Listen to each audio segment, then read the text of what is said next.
Good morning students.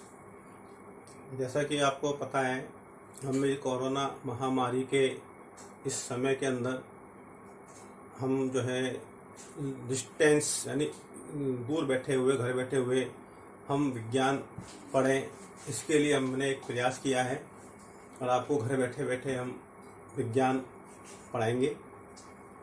तो बस request आपसे इतनी सी है कि आप अपने दोस्तों को बताएं, इस वीडियो को लाइक करें, शेयर करें और चैनल को सब्सक्राइब करें, ताकि जो भी वीडियो मैं बनाऊंगा विज्ञान संबंधित, कक्षा 10 के विज्ञान संबंधित, वो वीडियो सबसे पहले आपके मोबाइल पे मिल जाए। पहले हम पहले पार्ट के बारे में 2 वीडियो में पहले अपलोड कर चुका हूँ, ये तीसरा वीडियो है मेरा। तो ज़्यादा से ज़्यादा शेयर करें, लाइक करें, चैनल को सब्सक्राइब करें, ताकि जो भी वीडियो मैं बनाऊंगा वो आपको पहले से पहले आपको मिल जाए। अब हम इससे पहले हमने कुपोषण के बारे में पढ़ा था, संतुलित भोजन के बारे में पढ़ा था, विटामिन कुपोषण में पढ़ा था, प्रोटीन कुपोषण में पढ़ा था, खनिज कुपोषण में पढ़ा था। अब हम पढ़ेंगे पानी यानी जल। जैसा कि आपको पता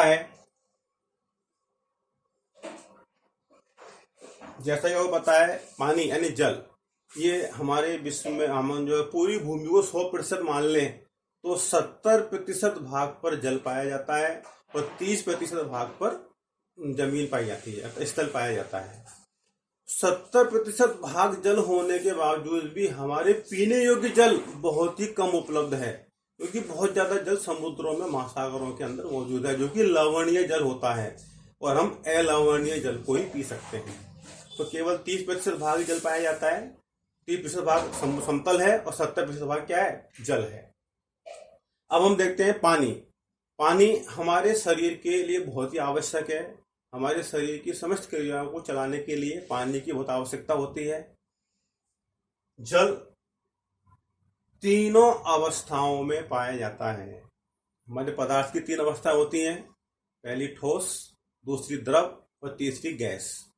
तो हम देखते हैं जल ही एक ऐसा पदार्थ है जो तीनों अवस्थाओं में पाया जाता है। अब कैसे? ठोस यानी बर्फ के रूप में ठोस पदार्थ पाया जाता है। द्रव यानी जल जो होता है वो द्रव तरल रूप होता है, और जो जल की भाप बनती है, जो जिसको बोलते हैं जलवाष्प, वो गैसीय अवस्था होती है। इस प्रकार से जल ठोस, द्रव और गैस तीनों ही रूपों के अंदर पाया जाता है। अब आता है कि जल के उपयोग। जल हमारे लिए क्या क्या उपयोग करता है, क्या क्या काम आता है। सबसे पहले देखें इधर, भोजन बनाने में, जल हमारे भोजन बनाने में काम आता है। नंबर 2, पीने में, हम जो पानी पीते हैं वो भी जल ही है, पीने में काम आता है। नहाने में, धोने में, कृषि में, खेती बाड़ी में बहुत ज्यादा जल का उपयोग होता है। उद्योगों में जितनी इंडस्ट्रीज हैं उन सब में भी जल का बहुत ज्यादा उपयोग होता है। बर्तन तथा कपड़े धोने में, इन सब के अंदर जल का बहुत ज्यादा उपयोग होता है। तो इससे तो पता लग गया आपको कि जल हमारे कितने उपयोग में आता है। कहते भी है जल है तो जहान है, अन्यथा कुछ भी नहीं है। तो जल हमारे लिए बहुत ही ज्यादा आवश्यक है। अब देखते हैं हम कि जल भी कैसा? पेयजल यानी पीने योग्य जल। पेयजल क्या होता है? ऐसा जल जो पीने के काम में आता है, उसे हम पेयजल कहते हैं। तो पेयजल कैसा होना चाहिए हम देखते हैं। अब हम पेयजल के गुण, उपयोग और दुष्प्रभाव। तो सबसे पहले हम देखेंगे कि पीने योग्य जल अर्थात पेयजल के गुण कैसे होने चाहिए, तो पानी में क्या क्या गुण होने चाहिए। नंबर 1, इसका जल का पीएच मान संतुलित होना चाहिए, नंबर 1। नंबर 2, जल में पर्याप्त मात्रा में ऑक्सीजन घुली हुई होनी चाहिए। जल में पर्याप्त मात्रा में ऑक्सीजन घुली हुई होनी चाहिए। नंबर 3, जल में हानि पहुंचाने वाले सूक्ष्म जीव नहीं होने चाहिए। पानी के अंदर जो छोटे छोटे कीटाणु होते हैं वो नहीं होने चाहिए, क्योंकि ये हमारे शरीर को बहुत ज्यादा हानि पहुंचाते हैं। नंबर 4, जल में हमारी आंखों से दिखाई देने वाले किसी भी प्रकार के कण वनस्पति, पेड़ पौधे, छोटे छोटे जीवाणु आदि नहीं होने चाहिए, अन्यथा वो पेयजल हमारा क्या हो जाएगा, दूषित हो जाएगा। तो ये हमारे क्या है, पीने योग्य जल के क्या गुण है। अब प्रश्न आता है हमें कितना पानी पीना चाहिए। तो अनुमान के हिसाब से जो एक माना गया है कि प्रतिदिन प्रत्येक व्यक्ति को कम से कम 8 से 10 गिलास पानी पीना चाहिए। कम से कम, ज्यादा कितना भी हो सकता है, लेकिन कम से कम हम 8 से 10 गिलास पानी प्रतिदिन पिए तो पानी क्या है, हमारे शरीर को बहुत ज्यादा फायदा पहुंचाता है। तो ये तो हो गया पीने योग्य जल के गुण। अब हम पढ़ते हैं जल के उपयोग। जल हमारे और क्या क्या उपयोग में आता है। पहले हमने पढ़ा था उपयोग, इसके अलावा और क्या क्या काम आता है जल हमारे। नंबर 1, जल पीने से हमारे शरीर में चुस्ती फुर्ती बनी रहती है और हम हमेशा ऊर्जावान बने रहते हैं। नंबर 1, तुमने कई बार देखा होगा कि अब सो के उठते हैं हम तो आलस आता है और फिर हम पानी पीते हैं तो हमको आलस दूर हो जाता है। क्या है आज जल में ऐसा, जल में ऑक्सीजन घुली होती है। जल 2 प्रकार की गैसों से मिलकर बना होता है, हाइड्रोजन और ऑक्सीजन। ऑक्सीजन हमारे शरीर के लिए बहुत ज्यादा आवश्यक होती है, तो जल क्या करता है, हमारे शरीर में ऑक्सीजन की आपूर्ति करता है। नंबर 2, शरीर में जो अनावश्यक प्रकार के हानिकारक जहरीले पदार्थ होते हैं उनको भी ये बाहर निकालने का काम करता है। नंबर 3, जल पीने से, पर्याप्त मात्रा में जल पीने से शरीर हमारा रोग मुक्त रहता है। किसी प्रकार के रोग होने की संभावना बहुत कम रहती है। नंबर 4, थकान का एहसास बहुत कम होता है। थकान हमको लगती नहीं है कि वो थकान आ रही है हमको जल के पीने से। नंबर 5, रोग प्रतिरोधक क्षमता का बढ़ना। अगर हम पर्याप्त मात्रा में जल पिएंगे तो शरीर की हमारी रोग प्रतिरोधक जो क्षमता है वो बहुत ज्यादा मात्रा में बढ़ेगी। नंबर 6, एलर्जी की संभावना कम होना। कई व्यक्तियों को एलर्जी होती है, किसी को धूप से एलर्जी, किसी को छाया से एलर्जी, किसी को ठंड से एलर्जी, किसी को मिट्टी से एलर्जी। तो ये एलर्जी को भी क्या करता है, ये दूर करता है। नंबर 7, फेफड़ों में संक्रमण। फेफड़े जो होते हैं हमारे, सांस जो लेते हैं हम, जो फेफड़ों में किसी प्रकार का संक्रमण जो होता है वो इससे दूर हो जाता है। अस्थमा दमा की बीमारी होती है वो दूर होती है, तथा आंतों की बीमारियां नहीं होती हैं।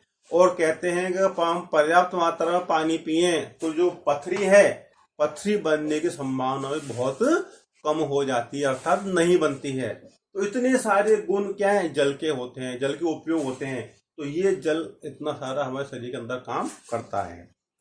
अब आगे देखते हैं हम, ये तो हो गया हमारे पेयजल के गुण उपयोग। अब अगर मान लीजिए अगर हम दूषित जल पिएंगे, ये तो पता ही दूषित जल कैसा होता है, ऐसा जल जो पीने योग्य नहीं होता, उसमें हानिकारक कीटाणु मिले रहते हैं, वो दूषित जल कहलाता है। अब दूषित जल को अगर हम पिएंगे तो उसका हमारे शरीर पर क्या दुष्प्रभाव पड़ेंगे, अर्थात दूषित पेयजल के दुष्प्रभावों को लिखिए। कई बार एग्जाम आ जाता है, टुकड़ों में आ जाता है, कई बार जल के उपयोग बताइए, जब दूषित जल के कुछ 4 दुष्प्रभाव बताइए, तो हमको इस तरह से इनको लिखना है। नंबर 1, दूषित जल में क्या होता है, विषाणु यानी वायरस, जीवाणु बैक्टीरिया, प्रोटोजोआ, कृमि, इंसेक्ट्स आदि शरीर में प्रवेश कर जाते हैं, जिससे हमें कई प्रकार की बीमारियां जैसे कि हैजा, पेचिस आदि हो जाती हैं। नंबर 2, दूषित जल को पीने से कई प्रकार की संक्रामक बीमारियां फैलने का अंदेशा बना रहता है। नंबर 3, ऐसी बीमारियां जो वायरस से फैलती हैं को बोलते हैं वायरल डिजीज। वायरल संक्रामक बीमारियां जैसे हेपेटाइटिस, टाइफाइड, पीलिया, फ्लू, कोलेरा आदि फैलने लग जाते हैं, संक्रामक बीमारी हो जाती हैं ये। और इसके अलावा एक होता है नारू रोग। प्राचीन हमारे जो पश्चिमी भारत में, दक्षिण भारत के अंदर पानी की पीने के साधन कम है, तो वहाँ क्या है, बावड़ियों, प्राचीन जमाने में बावड़ियाँ होती है पानी पीने के लिए, तो बावड़ियों में नहाते हैं, वहीं पे पानी पीते हैं, उन्हीं को सबको काम करते हैं। तो उसमें एक नारू रोग का जो कीटाणु है उसको बोलते हैं ड्रैकनकुलस मेडिनेंसिस, वो जीवाणु पाया जाता है। जब उस पानी को जो ये जीवाणु क्या करता है, उसमें कृमि, ये जो कृमि होता है, ये कृमि क्या करता है कि अपने अंडे क्या है, ये जल में देता है, ये अंडे जल में देता है। अब ये अंडे जो है वो जब वो व्यक्ति उस पानी को पिएगा तो वो कृमि जो अंडे हैं वो शरीर में चले जाएंगे और धीरे धीरे क्या विकसित होते हुए चले जाएंगे और वहां एक जगह जाकर इकट्ठे हो जाएंगे और वहां मोटी फुंसी गांठ बन जाती है, उसको दर्द होने लग जाता है और जब वो दर्द चरम अवस्था में पहुंच जाता है तो वहां से फोड़ करके बाहर निकलता है धागे रूप में, वो नारू रोग कहलाता है। तो अब सरकार ने नारू रोग उन्मूलन के लिए बहुत ज्यादा प्रयास किए हैं, वहां पीने के पानी के स्रोत पहुंचाए हैं, है ना। अब उससे क्या है, वो होता है नारू रोग। सरकार ने 2000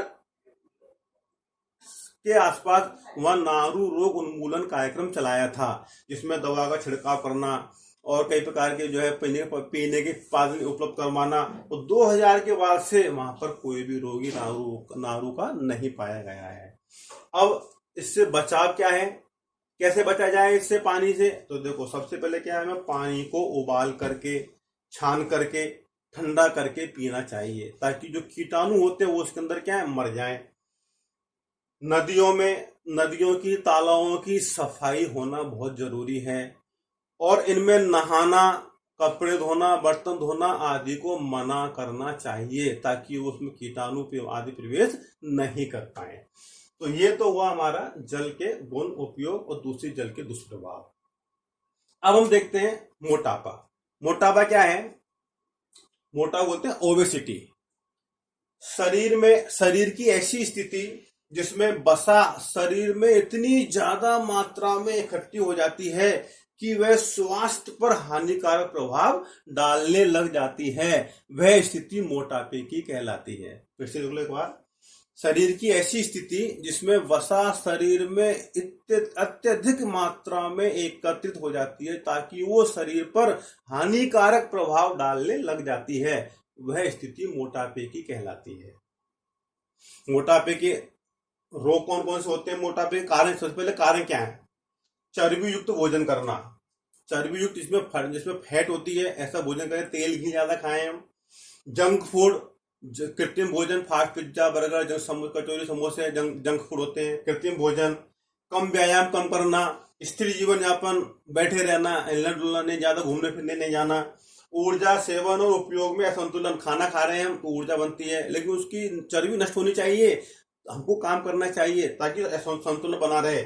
अप टू अल्पक्रियता, इसको बोलते हैं हाइपोथायराइडिज्म आदि, ये सब क्या है? मोटापे के कारण है। अब इससे कौन कौन से रोग होते हैं? इससे रोग होते हैं हृदय रोग, मधुमेह, डायबिटीज, निद्राकालीन श्वास समस्या, कैंसर, अस्थि संधारित्र, ये सारे रोग क्या है? मोटापे से होते हैं। अब इसमें एक आता है BMI, बॉडी मास इंडेक्स, शरीर भार सूचकांक। ये क्या होता है? यह एक प्रकार का सूचकांक होता है जो मनुष्य के शरीर के भार और लंबाई के अनुपात को दर्शाता है। इसको हम बोलते हैं BMI, बॉडी मास इंडेक्स। इसकी स्थिति बताई गई है कि 25 किलोग्राम प्रति मीटर के बीच स्थिति होती है तो वह मोटापे से पहले की स्थिति कहलाती है, और अगर 30 किलोग्राम प्रति मीटर स्क्वायर से अधिक हो जाती है तो हम कहते हैं व्यक्ति को क्या हो गया है? मोटापा हो गया है। तो अब इसको हम क्या है, शरीर की लंबाई जो होती है उस लंबाई में का मोटापे किलोग्राम वजन का भाग लगा देते हैं तो BMI का अनुपात आ जाता है। तो आज हमने दूसरी जल का प्रभाव, जल के बारे में पढ़ा, मोटापे के बारे में पढ़ा। इससे पहले 2 वीडियो बनाए थे, उसके अंदर मैंने आपको संतुलित भोजन, असंतुलित भोजन, कुपोषण के बारे में बताया था।